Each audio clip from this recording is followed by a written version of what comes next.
What's up everybody, Dan here from Headwaters. Behind me I have two 12-foot recreational sit-inside kayaks, the Field & Stream's Blade at $449 and the Liquidlogic Saluda that comes in at $1,099. We've reviewed both these kayaks in the past few weeks and really enjoyed both, but they're very different craft. So today we're going to help you decide what makes more sense for you.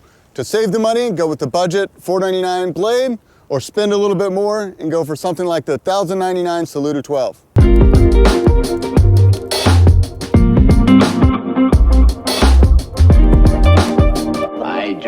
That was a glorious tea. So we featured both these boats in reviews on the channel over the past few weeks. The Field & Stream's Blade I paddled here in Redding, and I gave it a really good review because I felt like for the price, it was a really stable, really efficient, just all around nice paddling boat, especially for $499. I love a 12-foot kayak because 12 foot gets you a little bit better glide, a little better tracking, and overall better paddling experience. So I thought it would be fun to compare it with the Liquidlogic Saluda, which we reviewed last week when we were in Bend, and we found this one to be extremely comfortable, very efficient, just an all-around excellent recreational kayak. But there's a huge price difference in between these two, right? $449 versus $1,099. And you at home are thinking about spending your hard-earned money on a new kayak. So which one should you buy? So let's start off talking about what's the same on these two boats. They're both made out of rotomolded polyethylene plastic. They're both rugged, durable, heavy-duty kayaks. They're both 12-foot long with a long open cockpit, so real easy to get in and out of, very comfortable. They both have adjustable foot pegs that move forward and back to give you a good paddling position and support with your feet. They both have little storage hatches in the front where you can access gear. And overall, the two hull designs aren't totally completely different. They're actually very similar in some regards. The differences in the two boats really start with the pieces and the parts that they're put together with. Starting at the bow, you see this one's got a mesh webbing handle. This is kind of the industry standard for a long time. The downside of this is as it hits the sun, these will get brittle and eventually pull out and you'll need to be replacing them. Whereas over here on the Liquidlogic, you have a hard, secure handle that can't really wear out. As you move your way back to the boats, you see we've got deck bungees here. They're already starting to get stretched out and loose. And unfortunately, there's no real way to shrink them up and tighten them up or replace them because of this hole. The way they attach it in here, it's kind of like a metal piece that goes in and turns sideways. Like I'm not able to get in unless I were to lay down inside the kayak and try to work above my head. It would be difficult to replace these. Whereas the Liquidlogic here, 4 screws, this comes off, it's completely replaceable. It also has a couple of different options. If you wanted to run the bungee on a tighter pattern, you could do that as well. Other thing about the bungee on this one is you have the spot to put your paddle, slides right underneath there.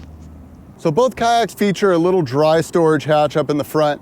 The one thing on the Blade is they moved this thing so far forward that when I was in the cockpit, I couldn't really access this while I was on the water without scooching way forward and kind of getting in an awkward position to get to the stuff in the bag. Whereas on the Liquidlogic, they put the hatch right on the dashboard. So you have this quick, easy access, and it's a nice sealed, watertight compartment. So the dash on the Blade doesn't make sense to me. It just has this little bungee pattern that I don't really even know what you could stick under there. Maybe a small dry bag. But honestly, what they should do is take this hatch, move it back here so you can access it from the cockpit, and then just get rid of this bungee altogether. Because that's one of the things I really liked about the Liquidlogic is how easy and accessible that little front hatch was, or the fact that I could take it all the way off if I wanted to. Both these kayaks have adjustable foot pedals as well. You know, it's important to have your feet pressed against something when you're in a kayak. Otherwise, it really puts a lot of pressure on your lower back. So they both have adjustable pedals.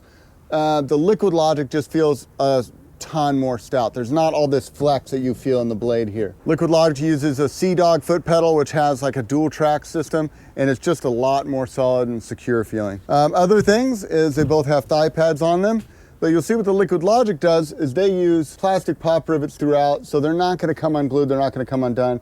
Whereas these I've actually already had to stick down a few times because they just start peeling up. They're just double-sided tape basically holding these things on. And speaking of that, the Blade gives you this handy dry bag that is just stuck under the inside of the boat. And you know, I do store these kayaks outside. They're undercover, but they're outside. And the heat just makes this fall right off. I mean, how many of these things are floating around our rivers because, you know, somebody cheaped out on it? Not a huge fan of that right there. Both these kayaks have paddle clips on them as well. The Blade just uses a simple bungee paddle clip. And again, this kayak's only a month and a half old, and look at how loose and floppy that bungee is. Whereas the Liquidlogic Saluda uses a taco style paddle clip that just snaps right in place. Molded in seat on the blade. I found it to be okay. It was, supportive underneath my thighs. The back rest on it had a lot more flex, a lot less support. Just the overall adjustments, how they're pop riveted in, it was all very cheaply made. And it definitely felt like as I paddled throughout the day that this would just kind of want to lean me back and put pressure on my lower back. Now, on the marketing materials, they tout this as a backrest, but realistically, if you're paddling all the way laid back here, you have zero lower back support. You want to be like upright and engaged when you're paddling, not leaned way back and noodling with your arms. Now, this is really where the big difference is in these two boats. The seat on the Liquidlogic is a frame chair, super nice, high-end seat. The seat itself is a couple $100 seat. The things that people like about frame seats, well, just to start,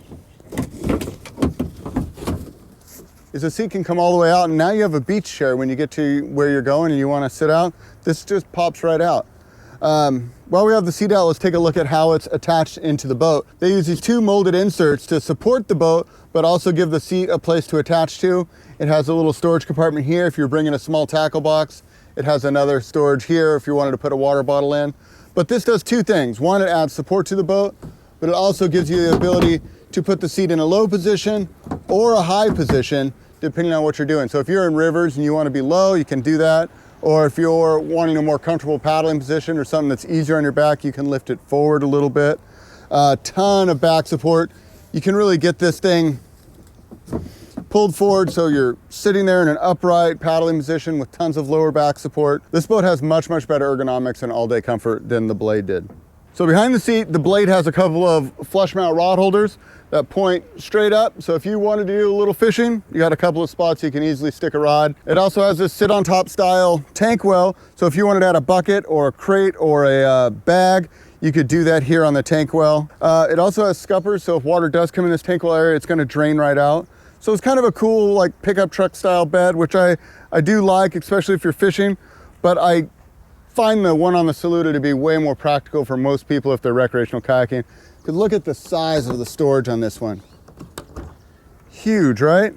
And now if I'm putting stuff in the boat, I'm putting it below the water line.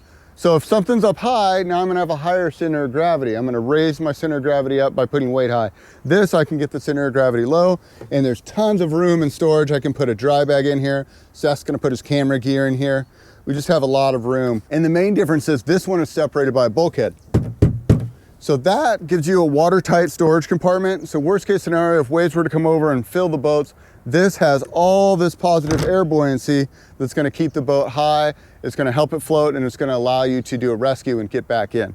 Whereas the Blade, the water would just go all the way through the hole into the back, and the whole thing's gonna fill up and be a lot more challenging to deal with.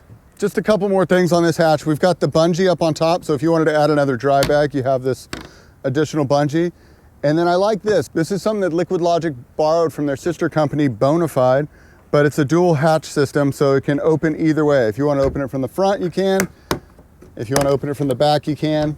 And what I like about that is while I'm in the cockpit, I can actually access this stuff while I'm on the water and get to things. Actually, much easier than I can get to that front hatch even. One of the things when you're buying a kayak from a reputable kayak manufacturer like Liquidlogic is you get a lot of research and development that comes with that name brand. Things like the seat, which was originally found on the native watercraft, the hatch system, what was originally found on the Bonafide SS series. You know, they're all part of the same parent company, Big Adventures, and a lot of the research and development that's helped their fishing kayaks get better, helped their recreational kayaks get better, have also been put into this kayak to make it stand out. So in the back of the boat, they both have a nice defined keel. The difference on this one is they use a replaceable keel strip. So this is something that if I were to drag this boat, I can replace this with a little $5, HTP plastic part.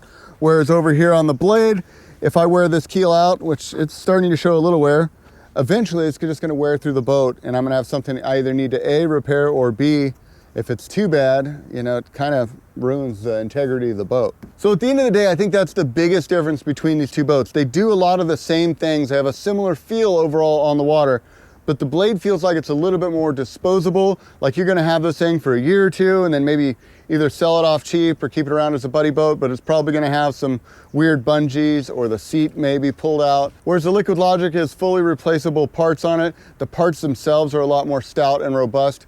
So it seems like a product that you're gonna be able to have and use for a lot longer.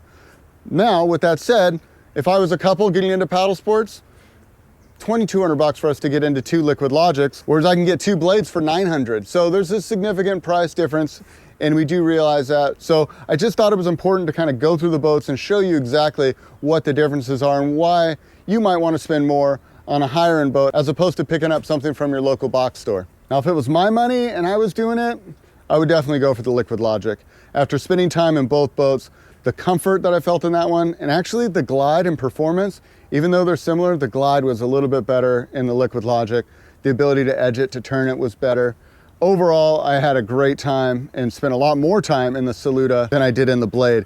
I've had them both for the same amount of time, and I find that Saluda on my car more often. I find it if I go paddling with friends, I put them in the Saluda because I know they're gonna have a good time. I know they're gonna feel stable. I know the kayak's gonna work well for them. The Blade was a good value, and I think it is a good deal. I think it's one of the best box store kayaks that I've found. But I really do feel like buying from a reputable kayak manufacturer like Liquidlogic, and there's a lot of other ones out there, but it's worth the extra money you're gonna spend for the experience that you're gonna get on the water, especially over the long term. So that's gonna do it for today. Thanks so much for hanging out with us. If you wanna see more detailed information on either one of these kayaks, we've reviewed them on the channel. We'll link the playlist here at the end. If you haven't already, hit that subscribe button. We're doing a lot more content. We're gonna be in Reading shooting for this entire week, so we should have a bunch of really cool videos coming out for you guys. And thanks so much for watching. Until next time, this is Dan wishing you happy paddling. We'll see you on the next one.